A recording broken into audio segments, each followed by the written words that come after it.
Berbagai cara dilakukan remaja masjid untuk membantu membangunkan warga untuk melaksanakan sahur di bulan suci Ramadan.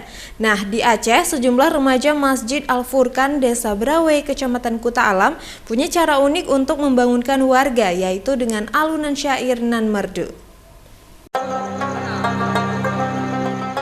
Tradisi membangunkan warga untuk sahur di bulan Ramadan kerap dilakukan oleh anak-anak muda dengan arak-arakan keliling kampung, dengan membawa beduk atau alat yang bisa ditabuh sebagai pengantar bunyi. Meski saat ini lebih banyak dilakukan melalui alat pengeras suara di masjid atau musala, mengingatkan warga untuk segera bangun sahur.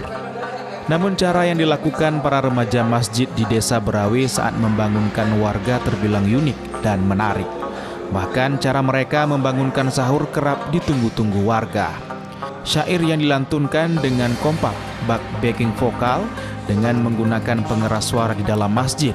Dalam aksi bangun sahur ini terdapat dua penyanyi utama, sementara lainnya sebagai pengiring dan syair yang dibawakan remaja kini dinanti-nanti oleh warga dari berbagai daerah di Nusantara. Untuk sahur sendiri kita aksinya mungkin kurang lebih udah 10 tahun ke belakang ya. Dan itu memang 10 tahun ke belakang itu sebetulnya kita tuh masih kecil-kecil. Jadi sehingga sekarang regenerasinya kita ganti dan sekarang tentunya juga sudah punya regenerasi baru juga.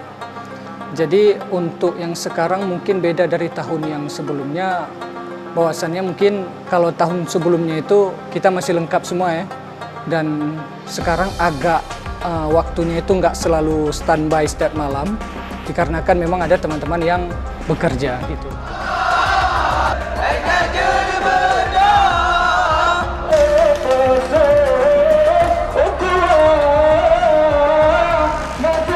Salah seorang warga Desa Brawe, Badrun Nafis, menyambut baik aksi bangun sahur yang digagas para remaja masjid tersebut. Aksi remaja ini dinilai sangat membantu warga.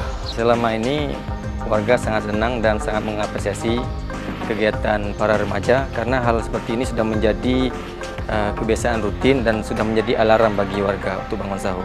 Ya, terbantu. Artinya kalau misalkan sudah ada suara mix, ada suara orang ini bangunkan sahur, berarti kami sudah bisa bersiap-siap untuk menyiapkan ini kan. Aksi membangunkan sahur yang dilakukan remaja masjid dengan pengeras suara dengan syair merdu ini juga menjadi hiburan bagi masyarakat di berbagai platform media sosial yang mereka siarkan. Dari Kota Banda Aceh, Syukri Syarifuddin, iNews melaporkan.